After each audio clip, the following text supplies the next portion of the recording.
Muling nagpapatuloy ang bakbakan basketball mula sa Sukat Parañaque dito sa Olivares College Gym. UCBL Season 3, our time to shine. Ang maglalaban ngayon ay ang St. Joseph College Bulacan Tauros kontra sa LPU Batangas Pirates. Thanks for joining us here on Aksyon TV. John Sulit po kasama si Jai Reyes. And Jai, this is gonna be a battle between two teams na gustong makaangat dito sa standings natin. Yes, of course, early in the season, gusto mo talaga, you have a good start, maintain that momentum, and hopefully finish strong for the season. Silipin nga natin kung nasaan ngayon itong St. Joseph at LPU Batangas. Not the best positions. Ang St. Joseph have yet to won a game dito sa ating young Season 3 of the UCBL. Yes, I think both teams ang hinahanap talaga dito, isang spark, isang momentum builder para gumanda yung record nila for this respective season. Ang masakit pa nga sa St. Joseph yung dalawang talo nila were both lopsided losses. As for LPU, they won their first game, yung kontra sa PCU Dasmariñas, but they lost 2 straight. However, nung previous game nila against Olivares, they gave the league leaders a strong fight behind this strong game from Alian Lapasarad. Well, of course, they're gonna need everything from this guy right here in tonight's game. So for them to get this W, kailangan lahat talaga mag-contribute. And on the side naman, sa panig ng St. Joseph, they will also need all the contributions they can get. Eli Leguin against PCU, one of the very few bright spots sa kanila with 18 points and also a bunch of steals. Yes, of course, 18 points, that's a big point total. So we're gonna need more of that from him para manalo to St. Joseph against LPU. Absolutely, dahil despite 18 points from Leguin, malaki-laki pa rin yung inabante ng PCU Dolphins over St. Joseph, and they have had a tough tournament so far, those 2 games, no? Pero matitindi rin kasing kupunan yung mga nakabangga nila. They will hope to finally break through here as they face LPU Batangas. Isa sa mga, itong dalawang teams na to, they're looking to announce their entry in the UCBL. And as we can see, as they're, the Barkers announcing the starting 5, evidently, mas maliit ang lineup ng St. Joseph. So they need to hustle a lot, put on the pressure defense, and turn up the pace a little bit. Mahirap dito rin yung mga kapaan. St. Joseph, a new team dito sa ating tournament. And they want to try and improve as a unit. Mahirapan rin sila dito. Wala yung kanilang import. Totoo yan. It may not be this season, but all the learnings that they can get from this season and this game in particular, they have to build on that. Yun ang pinaka-importante. Keep on building, keep on just doing the right things if you're a struggling team. The jump here set to begin this game. It's the first quarter between LPU Batangas and St. Joseph. Ang mga nakaputing, mga Batanggenyo ang nakakuha ng possession. Tagle sends it to the corner. Kay Mulunda agad sila pumunta. The import who has an incredible motor. Really works hard for every single second that he's on that floor. Contrary to the other imports that we've seen in this tournament, the import of LPU, he's very lean. He's good shape, but good steal here for St. Joseph to start the ball. Salarza getting bumped there. Matindi yung banggaan na naganap doon, and Salarza seems like he's shaken up a bit. Hopefully, it's nothing too serious. Good sign that he gets up right away. If you're St. Joseph, you're still looking to get in the win column. A good start with high energy is imperative in this game. That's true, Noel. Wala pa nakakapag-impose sa mga starts na itong dalawang kupunan na to, but as we saw in the first game, Jai, in the previous battle that we had, yung naglaban ng PCU Dolphins at Diliman College, yung simula, yung first quarter pa lang, how you come off in the first few minutes will be very important dun sa takbo ng laro mo the rest of the game. Yes, and it's not just the first quarter, it's also the third quarter, after the halftime break.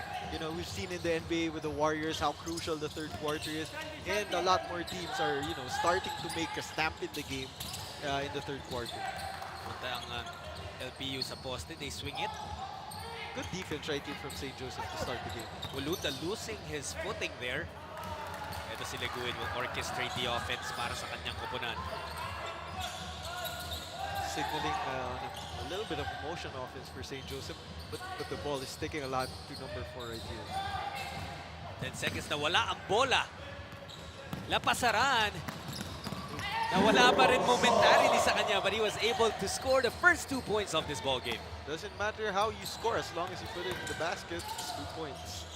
Actually, I thought medyo delikado yung pag-itcha niya ng bola. He held it with 2 hands. Could have been called for a violation. Salarza goes underneath. Baseline jumper. Finds the bottom of the net. First 2 points on St. Joseph brought by Esteban. That's actually a good press break right there from St. Joseph. Very calm under their point guard, and they get a good shot right there. Tagle. Nahanap si Macias. Baseline J. No good. Mukhang it's very evident that LPU wants to go down low on the post given their size advantage in this game. On the other hand, sorry. St. Joseph is imposing more of a spaced out type of offense right here. A lot of attacks to the basket and trying to use their quickness. Ito nakaagaw ang LPU. Lapasaran. Iwan kay Mulunda. Traveling violation called on him. Good call by the refs. UCBL 2018 season is supported by Maxell Power Tools. Mulunda hindi pa masyado nakakakuha ng kanyang rhythm, no? Maski yung atake niya kanina, almost a traveling violation. Ito, natuluyan na. Oh, a couple of good chances for him, pero mukhang minamadali niya ng konti, so he has to settle down right there. Then you also notice that while he is already out there helping yung kanyang kapunan, LPU Batangas, he will still need a lot of work to sa kanyang laro. Yep, he's still very raw. The body is there, you know, he's very athletic, very lean, pero he still needs a lot of work in terms of skill. Liguin off ang kanyang jumper. Napasaran. Now it's Tagle calling the shots para sa LPU. Villanueva, pinag-isipan yung tres, dumps it down low. Macias, traveling. Another turnover para dito sa LPU. So far, so good in terms of defense here for St. Joseph. You know, they're getting a lot of stops, pero they need to convert also on the offensive end. UCBL 2018 season is supported by Jerry's Grill. What exactly yung aspeto ng depensa ng St. Joseph ang nagbibigay ng problema sa LPU? You know, LPU, they want to hit the low post. You know, they have a big man, two bigs right here.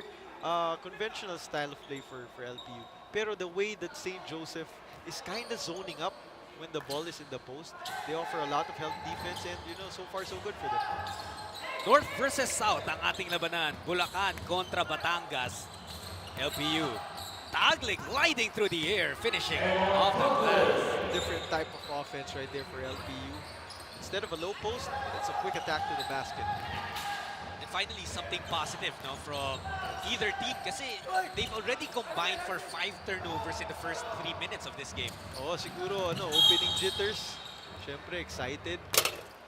Game is a game. If you're a college player, you know, that's what you're looking forward for your week talaga. Sobra excitement. The days before a game, and pag nandiyan na yung game, sometimes di mo lang talaga alam kung paano i-control yung emotions mo eh.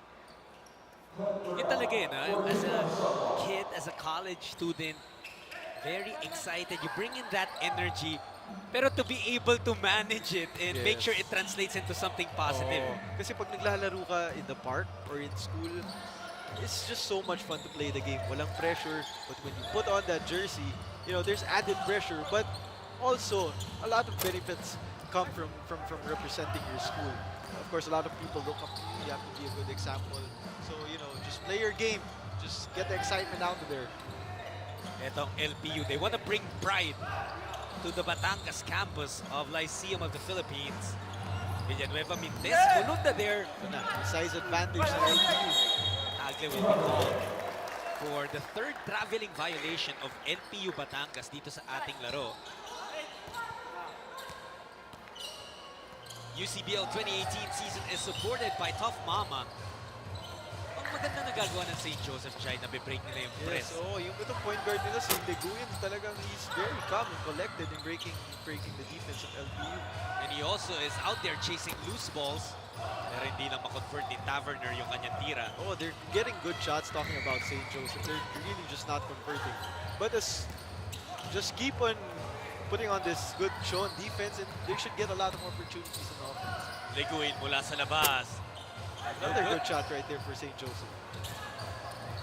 Do you feel that LPU hasn't really been able to tap their advantages, physical advantages against St. Joseph right now? Yeah, they're pounding the ball inside a lot, pero wala masyadong conversions eh. Buti lang at this trip down the offensive court. Kaya magkakaroon sila ng 2 free throws. Pero I think they should be dominating more inside. O yan siguro yung gustong ayusin ni Coach Mike Sagigit in this timeout. 4-2 lamang ang LPU Batangas.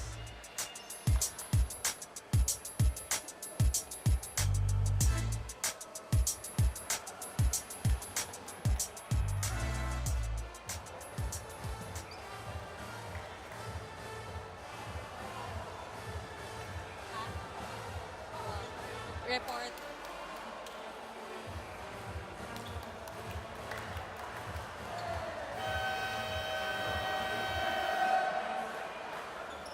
Nagbabalik tayo dito sa Action TV and you're still watching UCBL 2018. I am Danny Nakpil, your courtside reporter for today. Binigyan ng Lyceum Batangas ng isang magandang laban ng Olivares College during their last matchup, but still they fell short. Sabi ni Coach G ng LPU, they are trying to improve on their composure ngayon sa laban nila against St. Joseph. Sabi pa niya, ang mantra nila ay hard work. And sabi niya, even when you're talented, you cannot beat hard work. Sabi niya, masyado pang bata ang kanyang team and they're working on their team chemistry right now. They're very optimistic sa laban ngayong araw. Jot and Jai? Thank you, Daniel. With all the struggles na nakita natin sa pagitan ng St. Joseph at LPU, one thing we can't take away from these two teams, they've been working hard. Hindi nga lang nagre-result to buckets. Definitely, the press of LPU, it's there. But the point guard, Liguin of St. Joseph, he's doing a good job of breaking that press and attacking the basket. It really has been shots refusing to fall plus the turnovers. 4 na para sa LPU tapos 3 sa St. Joseph. O para naman dito sa LPU, they just need to settle down. They're getting the ball inside the paint, close to the basket. They just need to settle down and make their shots. Buenaventura pumasok na in view of Liguin. Very quick.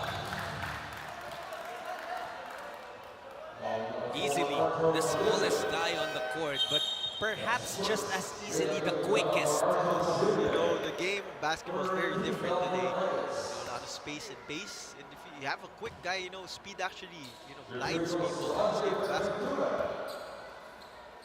Iba na rin kasi hulma ng mga gwardiya ngayon eh, no, Jai? Parang, Dati kasi ang role ng point guard, dalhin mo yung bola up the court, break mo yung press, bigay mo yung bola kung sino yung scorer mo. Whether it be on the post or on the wing. That's the job of the point guard.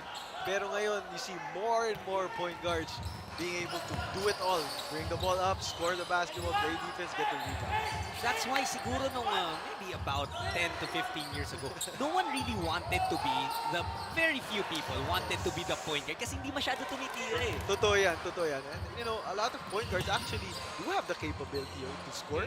And we're seeing that in, you know, the development of the game today. You know, Alex Cabagnot, you know, the way he's playing the point guard position is very good in the PBA right now. Yeah. As you see, the three-pointer from John Taverner. And even yung tandem ni Alex na si Chris Ross, no, made a name for himself as a defensive player, pero when given the liberty, kaya rin talaga mag-produce ng puntos. Totoo yan. Basically, basketball right now is, you know, borderless na eh. Positionless basketball. Yan yung maganda eh. Whether maliit ka o malaki, you can play outside or inside. Kung saan ka man mas successful, mas okay. I remember a couple of conferences seasons ago, si Sol Mercado, nagwardya ng Barangay Nebra, siya tumao kay Allen Durham. So, An import. it doesn't really matter. You know, they can say the disadvantage if you look at the matchup right there. Pero if this guy is doing a good job, so why not? Why change what's working for your team? Absolutely. 4 turnovers para sa magkabilang panig. Counter steal mula kay Tagle. Finishes on the other side. Speaking of what's working for LPU, itong si Tagle kanina pa nakakapasok for open layups. Eman Tagle scoring again. Reckless attack for St. Joseph. Bernal misses. Okay, yung mga atake ng St. Joseph dito. Minsan namamadali lang talaga nila. Hindi lang talaga nila nako-convert off their breaking of the press. Tagle sa palpal doon. Great defense mula sa St. Joseph. Taverner zigzagging using his shiftiness. Taverner draws the foul on Villanueva. UCBL 2018 season is supported by Happy Toothpaste. Yep, another example there by Taverner that if you attack the basket, if you're aggressive on the offensive end, there's always something good that happens. Yung unang laro nito St. Joseph College of Bulacan was a lopsided loss. 50-point loss against Diliman College. UCBL 2018 season is supported by Cafe France. Oh, and then yung huli nilang laro, they're also coming off of a 34-point loss against PCU Dasmariñas. Oh, even if PCU had 34 turnovers in that game, you know what, natalo pa rin sila. Pero right now, early on in the game, they're just down by 2 points. So it's looking good looking better for St. Joseph this game. And that's what St. Joseph will need to bank on. Yung ability nila na mag-force ng turnovers, peskiness on defense. And right there, good attack. Just a sorry miss. Ang masakit naman kasi sa St. Joseph in that loss, siya ay 28% sila from the field. And, you can steal the ball every single possession, but kung hindi mo siya na-shoot sa offensive end, wala rin. Yun na nga eh. It's a great debate between basketball experts. Ano mas importante, offense and defense? Pero para sa akin, pareho lang yan eh. But you can't really say that defense is more important because if you stop one team the whole game and you don't score a basket, you're still not gonna win a game. Yes. 0-0 pa rin yung score dyan eh. So to win a game, you need to put the ball in the hoop, pero at the same time, you need to play good defense if you want to be a contender for the championship. Parang hindi mo masabi na defense is more important, period. Kailangan may if you have a scorer, if you can convert those into points. Balance talaga. Yes, I think that's the lesson here. Balance in the game of basketball. You play defense, you play offense. You know, that's why players who play both sides of the court have a high premium for basketball coaches. That's a foul. That's gonna be whistled once again on St. Joseph. Maganda yung agaw kasi doon ni Aksalan, and he went all the way. It's a good idea for LPU to be pressing. Evidently, their players are stronger, they're bigger, they're taller. So if you press, you kind of take those advantages and you exploit them much more. Jay Aksalan, however, misses at the first free throw, but right now, itong St. Joseph, you like how they're looking in the first quarter dahil in their 2 previous matches, their 2 losses, first quarter pa lang, naiwan agad sila. But looks like they've made necessary adjustments to put up a fight. Taverner missing. They're actually getting good shots at the basket. They just need to make them. Siguro more time in practice in just, sitting down in your shots and just converting them. Nice move. Ang ganda ng footwork na pinakita ni Clarion. Yun yung pinag-usapan natin kanina pa. They're getting the ball to the post. They just need to be more patient in putting the ball in the basket. And now LPU threatening to break this game open. Clarion, look at this. The footwork got the defender up in the air. Step through. Easy dudes. 14-8 na ngayon ang lamang ng LPU Batangas after that beautiful move mula kay Clarion.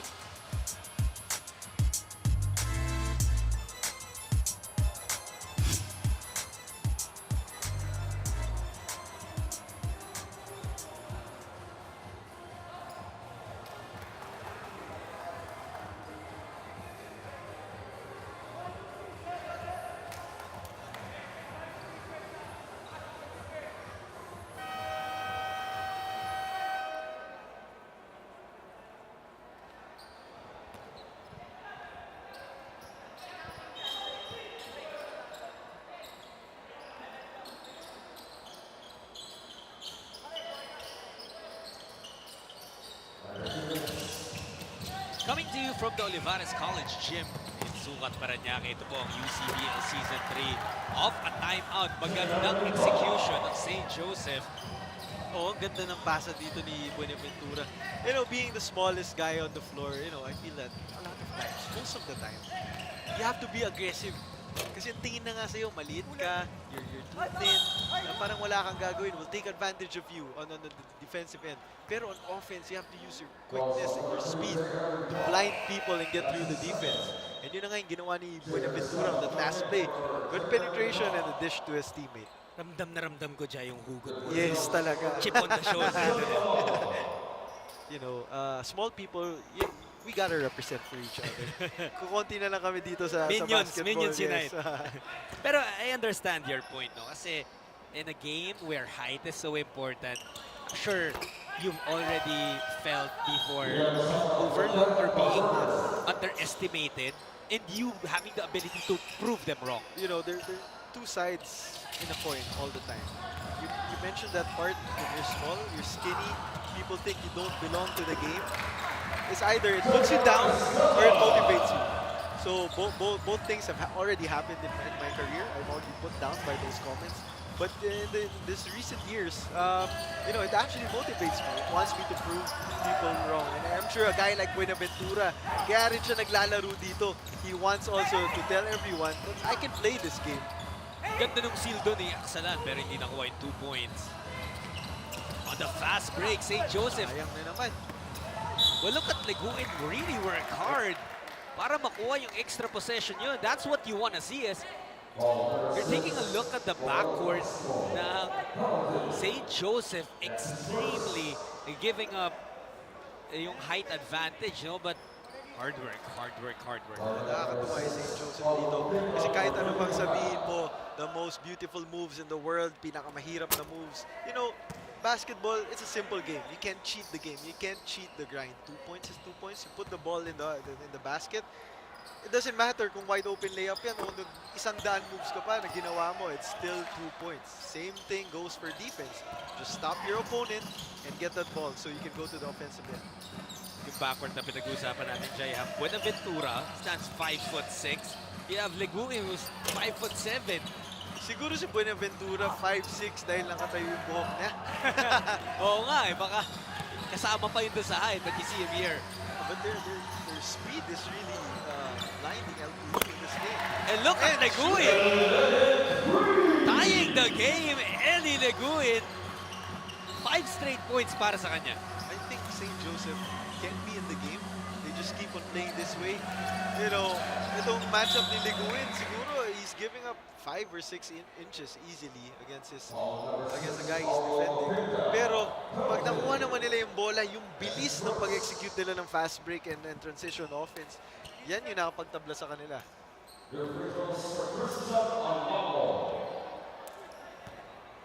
Alam mo, at the free throw line. Ito maganda ang pinakita nung kaisa-isang panalo ng LPU when they won against PCU in their opener of the tournament.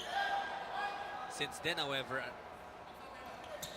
Christian Alamo not really having the kindest of outings. Medyo pilit yung kanyang tira doon. Ball taken away by St. Joseph. That's a mortal sin for St. Joseph. You know, LPU misses a free throw and they get their own rebound.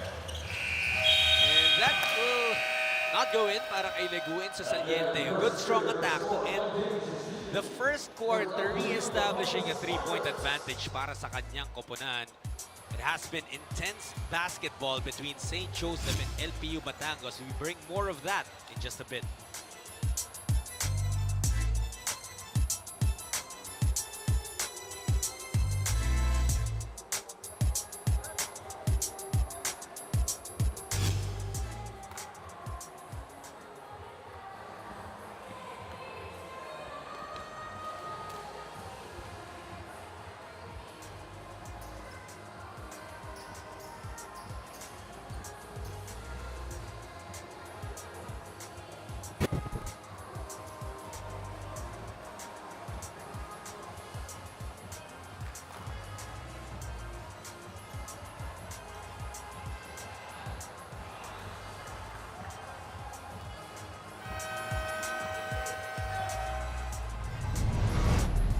LPU Batangas, merong 3-point lead at the end of the first quarter. Yun ang una sa atake nila, itong si Eman Tagle, who scored 6 points in that first period. And he was working on both ends of the floor, Jai. O, maganda sa mga puntos ni Tagle. It's not difficult shots. They're all mostly drives to the basket and open layups. And Eman Tagle on your screens now. There you go. Katulong niya kanina yung mga kasama niya dyan sa bench. They were the ones who got the lead. Pero si Leguin was responsible for bringing St. Joseph back in this game. Oh, itong si Luguin at si Buenaventura, smallest guys on the floor, but they're penetrating the defense of LPU. There you go. Christian Alamo, sabi niya, hindi makagawa yung import namin na si Mulunda. Ako na lang mamamayagpag. Getting the end one opportunity here to begin the second quarter. And you know, if you're LPU, if you want to break this game wide open, you really need to take advantage of your size advantage down low. Medyo minamadali nila. They're already getting the ball in the paint, but the shots they're taking, they're low quality shots. So maybe they need to share the ball a little bit more, or just settle down and go up strong to the basket. Minsan kasi you look forward to playing on this winless teams. Yes. Tataas yung kumpiyansa mo. Tapos as an individual, gusto mo rin ito makitang opportunity para makagawa, ma-impress Yes. yung coach mo. And Mga stats. yun, and then the next thing you know, hindi ka na naglalaro dun sa sistema ng koponan. That's true. It happens a lot na pag mahina yung kalaban. Supposedly mahina, pero ilang points lang ang lamang nila. 7 points lang. That's dito. right. And St. Joseph is consistently breaking their press. Hindi lang makakonvert yung St. Joseph. Forward pass, Aksalan, can he finish? Nope, on the putback, wala pa rin at nakarebound ng St. Joseph. Mulunda really hasn't found his timing dito sa laro. Oh, he hasn't been able to dominate the game given his size and athleticism. So that's a good sign for St. Joseph. Now, kung ikaw naman yung LPU, maybe you want to motivate him a little bit, run a little bit more plays involving him para naman makuha niya yung rhythm niya sa game. That's right, no? Kasi just looking at the roster on paper, walang import ang St. Joseph today. And andyan si Mulunda, you'd think that he would be the biggest advantage of the Pirates. UCBL 2018 season is supported by Maxell Power Tools. You know what, Mulunda, he has 5 rebounds right here in the game. Pero we're looking at, you know, him dominating on the offensive end. Yung his size right there, he just raises his hands. Nobody from St. Joseph can practically reach him. Salarza missing the creative layup. Saliente, tiningnan pa si Leguin. And it was a good foul for Leguin dahil na-prevent niya what would have been an easy layup para kay Romel Saliente. Yep, both teams are not really shooting lights out from the field, but LPU is starting to get their flow, starting to get the free throw line a little bit more, and starting to impose their will down low. It's again the struggles of St. Joseph Jai from the field dahil nga in their previous win, previous loss rather, forced yung koponan ng PCU Dasmariñas to 35 turnovers but just shot 28% from the field. Yes. They're shooting even lower at this point of the game, just 26%. Masakit talaga yan. You know, you can play defense all you want, but you're not gonna win the game if you don't put the ball in the basket. And the door is open right now para sa St. Joseph, so they have to find a way to put their foot in there at makalaban talaga dito sa LPU. Sabi nga natin, they're breaking the press of LPU consistently. They're getting good quality shots. Hindi lang talaga pumapasok eh. So siguro konti pa talagang practice time in terms of shooting. And you know, mas importante siguro where and how you get your shots. You can be practicing your shooting all the time in practice, but if those shots are not the same type of shots you're getting in the game, it's useless to practice them. UCBL 2018 season is supported by Jerry's Grill. St. Joseph nakaagaw sa ilalim. They kick it out. Salarza, wala pa rin makuha from the field. Forward pass ni Castro, tumulunda. Nasa ilalim na lang pero inabot doon ni Bernal. And Bernal could not believe the whistle. Felt like he got all ball. Yeah, but that's a good run by Mulunda. You know, he was the only guy from LPU running the break down there, and he gets rewarded for 2 free throws. Arsene Mulunda, import of the LPU Batangas Pirates. Hails from Congo Republic, a freshman. Bata pa to, only 18 years old, si Arsene Mulunda. Medyo obvious naman na parang bago pa lang sa kanya yung game ng basketball. But what you love is he certainly has the tools to become a great impact player. Na he's 18 years old pero yung katawan niya parang 17 years na siya nagbubuhat. Totoo yan. You know, makikita natin talaga sa marami sa mga imports dito. They have the bodies and the physical ability to play and to be good at this game. And that's why they're recruited here. No? Yan yung isa sa mga pinaka-importante for foreign players to make it to the Philippines, really the body and the Size. ability to impose and Yes. absorb physicality. More than the skill, it's the size. Because that's one thing that we Filipinos don't have. We don't really have the size, but on the other hand, we got plenty of skill. No doubt about that. Mulunda, atake. There you go. Now there he is, showing that he too has some skills. That's his potential right there. He got the ball all the way out in the 3-point line, but he was able to penetrate to the basket in 1 or 2 dribbles. Buenaventura, ginugulo ni Castro. Sends it out to the corner. And this yung tres ni Barbacena. Another open shot missed right there from St. Joseph. And ito na, hinihiling mo dyan si Mulunda, starting to dominate the game just by working hard, running the floor and getting those easy layups. Yun talaga siya, running the floor for a big man. Very impressive siya lagi nauuna. Yeah. You know, it's so weird in this game of basketball. You know, as we see a 3, finally, a made 3 from St. Joseph. You know, I was saying, there's so many moves, so many tactics, strategies that you can do in basketball. But the easiest way to get a basket is to run the floor and get an easy layup. Ganda rin ng backdoor cut doon ni Castro at binigay naman sa kanya yung bola ni Alamo. Medyo nakakabuelo na yung LPU dito. Nakuha na nila yung rhythm nila. And a lot of easy points for them. Is there anything that they changed sa kanilang approach to be able to gain this advantage? I think they settle down more. And they're attacking the basket more aggressively. Kanina, puro post up lang. Puro post up. You know, it's more of a stacked on offense. But here, you know, St. Joseph is already forced to call a timeout because there are so many layups for LPU. And we'll see here some of the baskets that led to what is already a 14-point advantage para sa LPU Batangas. Yan yung kay Castro kanina. We head into a break. LPU up 33-19.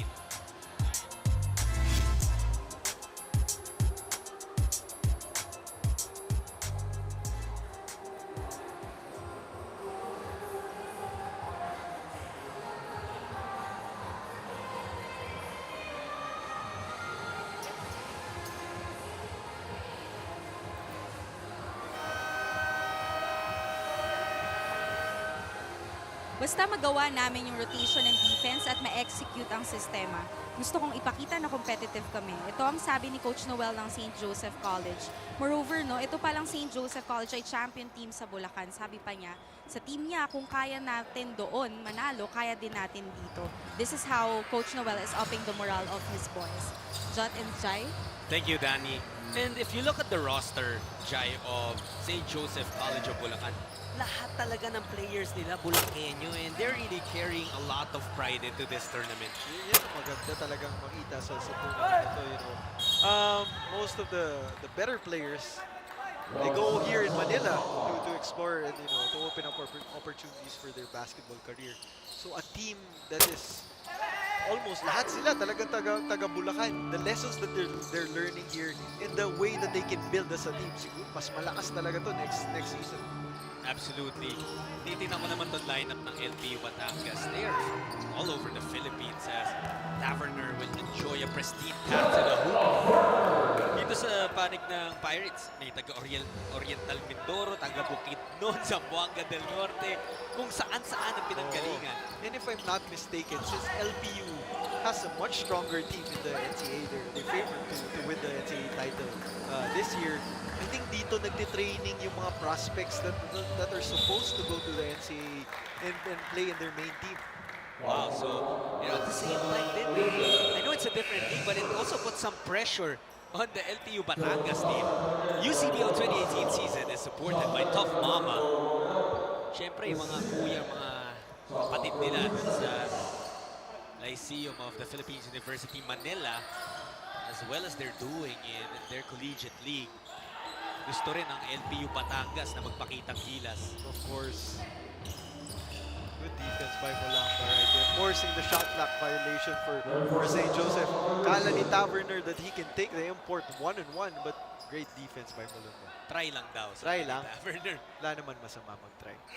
Also, Bernal, not really aware of the situation of the shot. You know, this is a very important time for St. Joseph. these last 4 minutes, it's either the game is gonna break wide open or they catch up in this game. Jai, as the point guard on the court, you're the floor general, ikaw yung coach sa sahig ng koponan mo.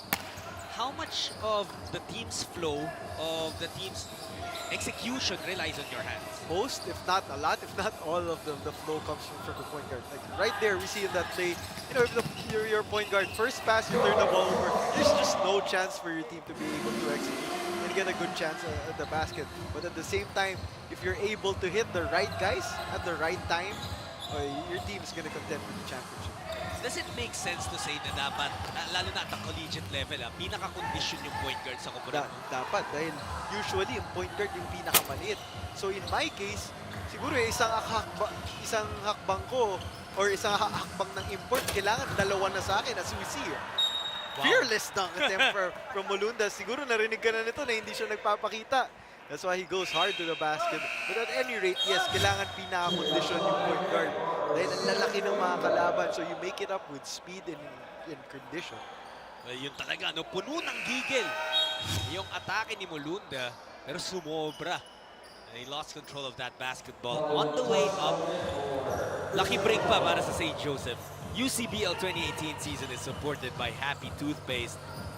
Pero out of control din naman yung atake ni Desena, losing that basketball on the other side. Good contest by the defense, St. Joseph. Yun nga lang, late sila bumaba, but at least they get the stop right there. Sebastian wala rin nakuha on the putback. Well, the effort was there for St. Joseph. Let's see if they can convert. Yes, they can. Intal dropping in the deuce. You know, I think St. Joseph, they just need more games as a team here in Manila to be able to be more comfortable in how the game, the style of play is played here in the Philippines, in Manila. Sorry. Sebastian, punta sa ilalim. Nice move. Clarion, he has been spectacular underneath the basket.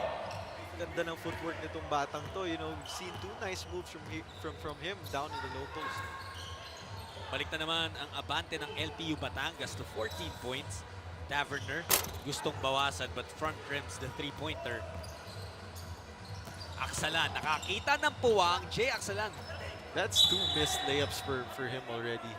You know, he'd like to have those layups back, but you know, you just need to keep on attacking the paint.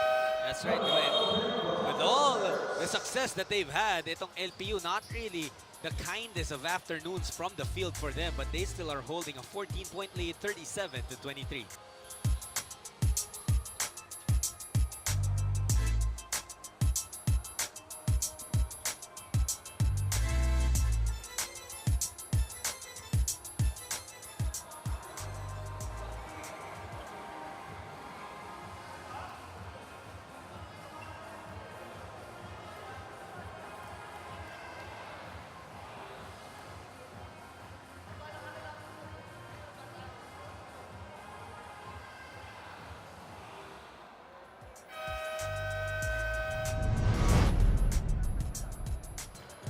LPU Batangas. Ito si Arsene Molunda came alive dito sa ating second quarter. 9 points, 5 rebounds. Yung field goals niya could improve kahit yung dunk attempt niya nagbintes. But he has done enough para mabigyan yung kupunan niya ng lamang. I think yung pinaka-importante dito is nakikita natin yung energy and yung aggressiveness niya. Inaatake na niya yung basket, imposing his superior athletic abilities against St. Joseph. Nakaagaw ang LPU but it was countered by St. Joseph. Leguin gets that three to bounce in. The defense of St. Joseph is actually is good. You know, they're holding LPU to just 37 points. Pero problema yung kanilang field goal shooting. They've only just scored 26 points here in this game. Tingnan natin itong points in the paint siya eh. That's really a big advantage para dito sa mga Pirata. 28-8. Basically, halos lahat na ng puntos ng LPU come from inside the paint. Indeed, they are the taller and bigger team. But you know, it's good that they're able to exploit that matchup. Taverner, Mintes mula sa tres. O kung yung LPU nagdo-dominate inside the paint, it's imperative for St. Joseph to be able to have the edge when it comes to perimeter and outside shooting, particularly yung three ball. Clarion. Double dribble. Forgot na tumalbog na nga pala yung bola. UCBL 2018 season is supported by Cafe France. Ito na naman ang St. Joseph, the Taurus of Bulacan. Salarza orchestrating their offense. Si Axalan nakabantay sa kanya ngayon. Jay Axalan putting on the pressure. Leguin. Nice behind the back move. Beautiful pass as well. Kaso hindi pumasok yung tira doon. Desena. Balik ang bola sa LPU. Tagle hinahabol ng depensa. Siya naman ang nakahanap ng libreng-libreng pasyal. Kanina pa itong mga atake nito ni Tagle. Basta makapasok siya inside the paint, it's either 2 points for him or a nice assist. Intal, the kick out. Leguin, beep it out. This time it's a no-go. That's a good shot though for Legu. He's made a couple of threes. And why not? He's the only bright spot for him in terms of scoring. That's right, he's got 7 points. At ito, Jay, siya ang leading rebounder ng St. Joseph with 5 boards. So, if I was Leguin, I might have to take matters into my own hands and take more attempts. And Lozano on the other side enjoys an easy lay-in. To beat the halftime buzzer, hindi ka pa pumasok yung kanyang half-court weave.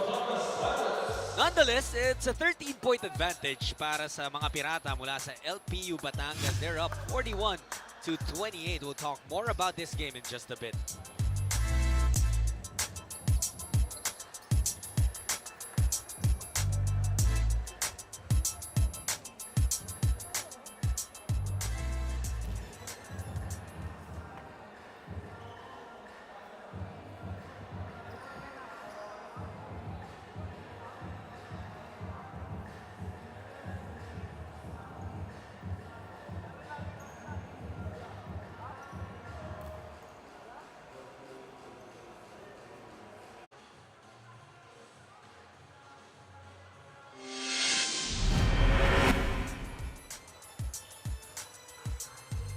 You are watching the third season of the UCBL. Dito lamang yan sa Action TV. Again, ako si Danny Nakpil, ang inyong courtside reporter. Sa ngayon ay nangunguna ang LPU Batangas while St. Joseph College is trailing sa score na 41-28. Makikita natin na nag-step up ngayong laro si Emmanuel Tagle ng LPU. At para malaman natin ang kanyang mga paboritong PBA players, nandito ang kanyang PBA First Five. Let's watch this video.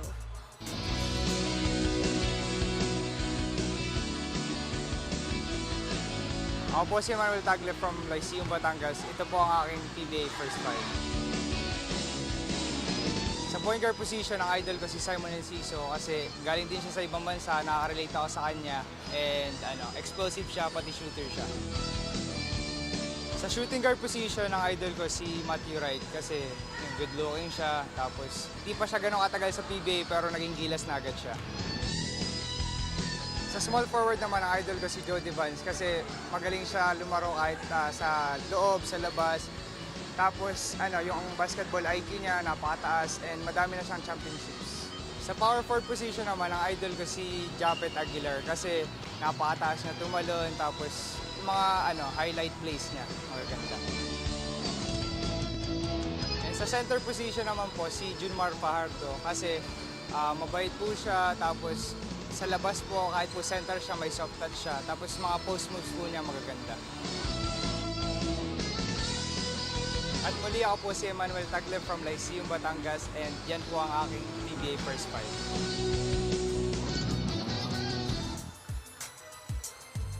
Ngayon ay tignan natin naman kung pagtutuloy-tuloy ang momentum ng LPU Batangas o makakahabol ang St. Joseph. Let me turn you over now to Jot and Jai para sa first half analysis.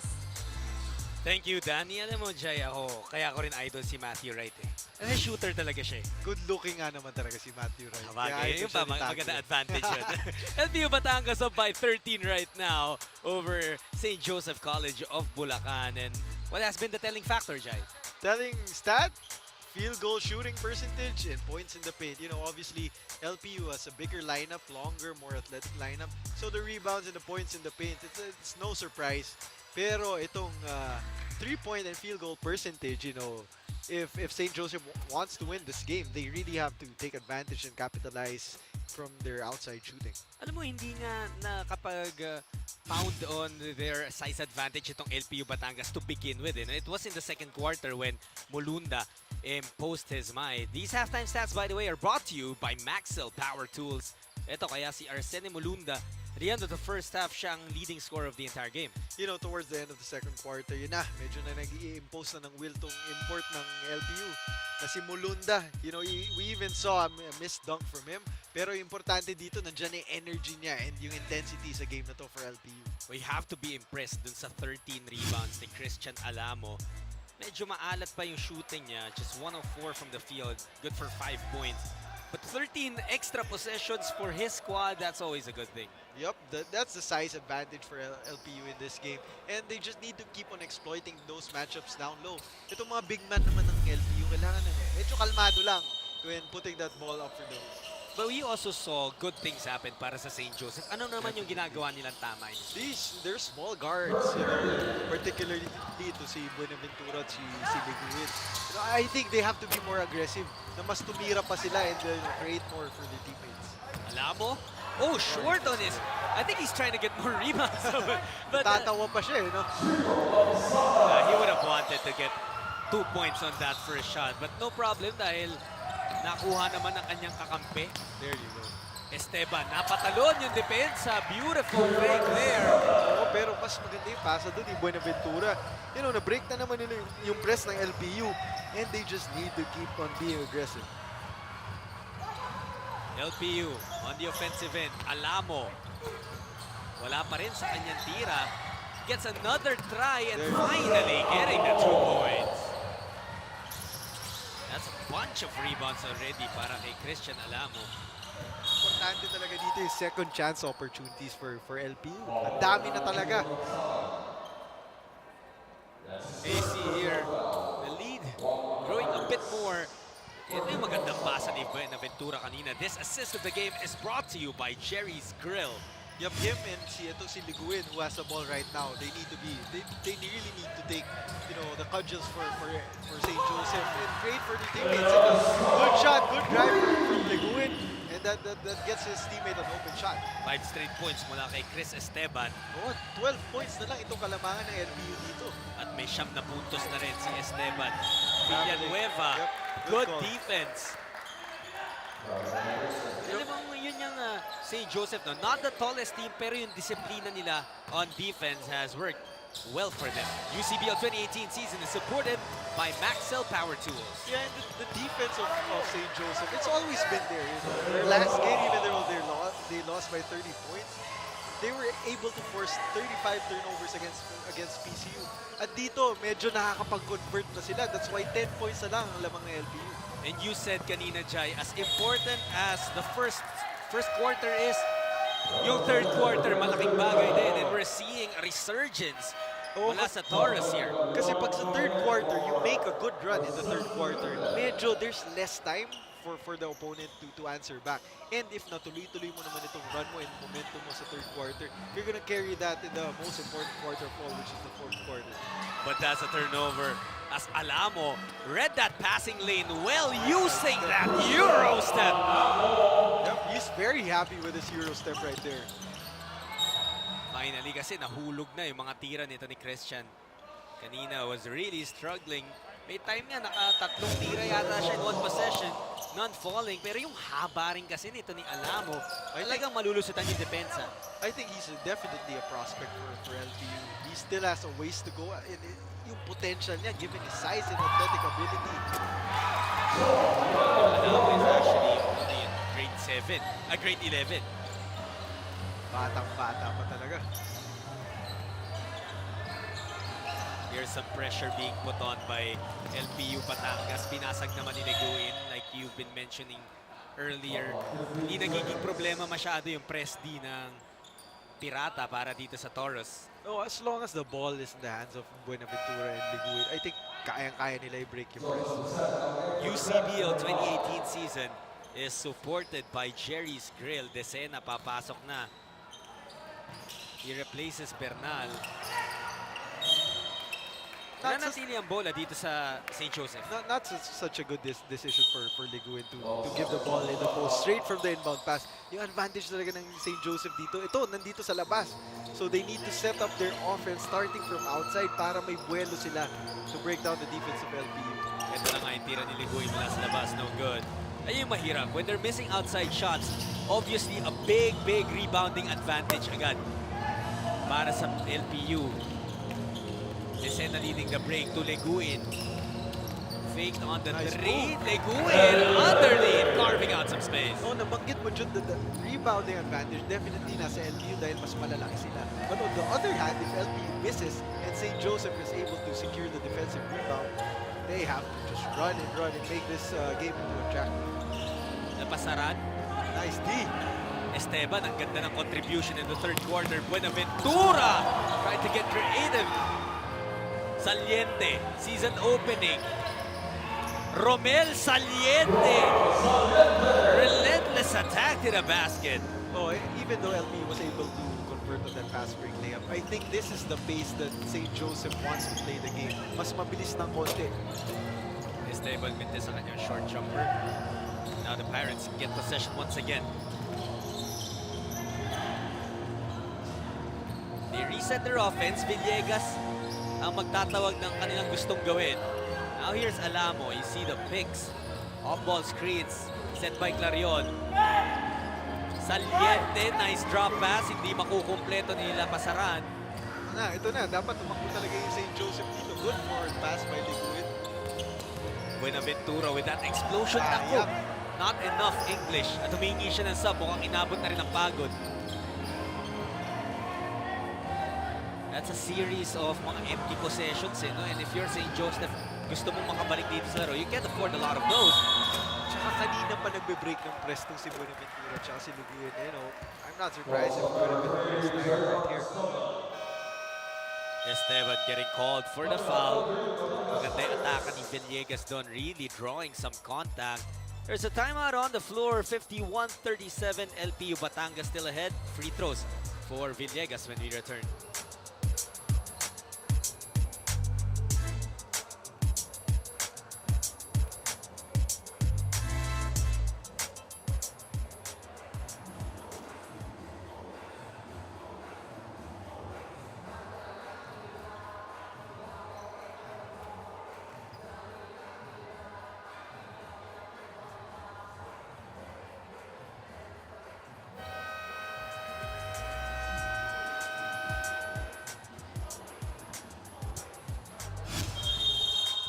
You're watching the UCBL Season 3. Malabas po dito sa Action TV. We're gonna be bringing you the entire tournament. Jud Sulit, Jai Reyes, and Danny Nakpil on call for this one. And Jai, walk us through the tournament format, please. Yep, double round elimination, so it's imperative you get to the top 4 if you want to advance, of course, to make the semis. And mas maganda, if you're in the number 1 or number 2 position, para meron kang twice to beat against number 4 and number 3 respectively, and third place battle and finals for the championship here in the UCBL. UCBL 2018 season is supported by Tough Mama. Nung naglalaro ka pa sa college, you also played in a double round robin tournament format. And how important is it na makaharap mo ulit yung koponan? Kasi may mga single round eh. Tapos nakakainis minsan sa mga teams, I'm sure. Pag natalo ka, tapos wala kang chance bumawi. Oo. Siyempre maganda na, you know, you get 2 rounds to face all the opponents. Para yung importante talaga dito yung second round eh. Dahil medyo nagkakabasahan na, nagkakascouting na each team. So you just need to make your adjustments. Usually, sinong magandang nilalaro sa second half of the double round elimination, ito yung pumapasok sa Final 4 and sa Finals. That's gonna be very crucial din, no? But even this early in the tournament, importante na for the teams as Villegas gets away from the defense. Hang-bang bucket for him, 3-point play opportunity. Importante nga na as early as now for these teams na to get wins. Kasi LPU is just 1 and 2 in the tournament. St. Joseph wala pang panalo in 2 games. So they need to get into a rhythm. Obviously, to start the season, you want to be up there right away.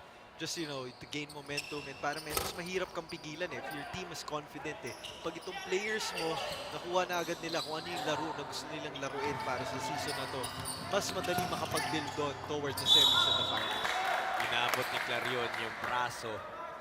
No, but if you're a team like St. Joseph na hindi pa nananalo sa tournament natin ito, importante is just keep on building. Definitely, in today's game, mas maganda na yung nilalaro nila compared to both of their blowout losses in their first two games. Champions in their league in Bulacan. They wanted to expand and extend and improve. Kaya naman sumabak dito sa UCBL. UCBL 2018 season is supported by Happy Toothpaste. And we hope more teams, katulad nito St. Joseph, na talagang mostly, if not all of their players, come from Bulacan talaga. Mas marami sanang teams na ganyan sumali dito para ma-expand natin yung ating grassroots talent. Absolutely correct, Chayet. Ang ganda nga makakita ngayon na the UCBL is really growing. Sabi nga ng ating slogan or motto for this year, our time to shine. And we're giving these guys, players, teams, even coaches, opportunities to shine as we deliver all of their games here on Action TV. Leguin para sa St. Joseph. Nakatake si Intal, naagaw sa kanyang bola. It's Tagle again. Leading the break. They go underneath Villegas. Hindi kumapit. Ito na naman to LPU.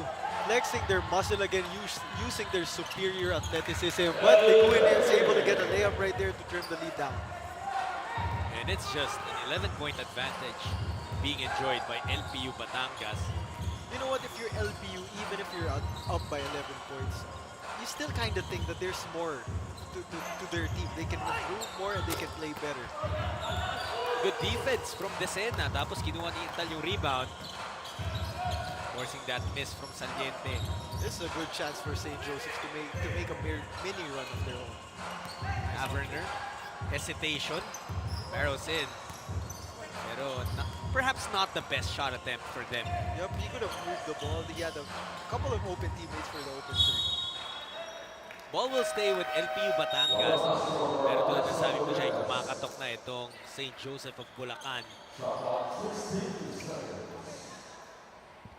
They just need to keep on playing hard kung ikaw itong St. Joseph. They're on the right track. Siguro nga hindi this season for them to make it to the semis and the finals. Plus we're trying to see another three from Tagle right there. But they just need to keep on working hard and just, as the ball goes to us, sayang, pwede itira. It would have been an assist. Dahil sa'yo pinasa eh. Bakit sa'yo pinasa, hindi sa akin? Hindi nagkataon na. Pero ito yung tres ni Tagle kanina. This is what I want to see for St. Joseph. A lot more top pick and rolls, space the floor out, and just get ready if you're open. UCBL 2018 season is supported by Cafe France. 14-point lead para sa LPU Batangas. 2.5 minutes remaining in the third quarter. Aksalan has it. Intal playing sticky defense, and that's a foul on Jonathan Intal. Yung bangga niya kay Aksalan, unnecessary na eh, because Aksalan had already given up the basketball.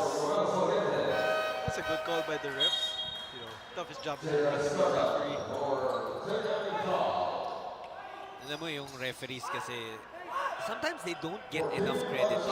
Yes, they will make mistakes. Pero syempre yan yung mga tipong pag nagkakamali, napapansin. Oh. Pero kapag tama yung ginagawa na, hindi Dapat naman lang. napupuri. It's like I said, it's the toughest job in the world, along with maybe head coaching. So yeah, to the refs, thank you for still being refs. Thank you for not calling too many Nice fouls pass. on Chai. Sayang na naman for St. Joseph, another fast break opportunity. I actually thought that pwedeng maging goaltending yun dahil yung board gumalaw. Pero sabi ng St. Joseph, wag, dahil tres ang nakuha namin. It's just an 11-point game. Just keep on playing the good defense that they've been playing the whole game and then just run. This is what they don't need. This is very unnecessary right here. At yun na nga, kanina pa nagiging fist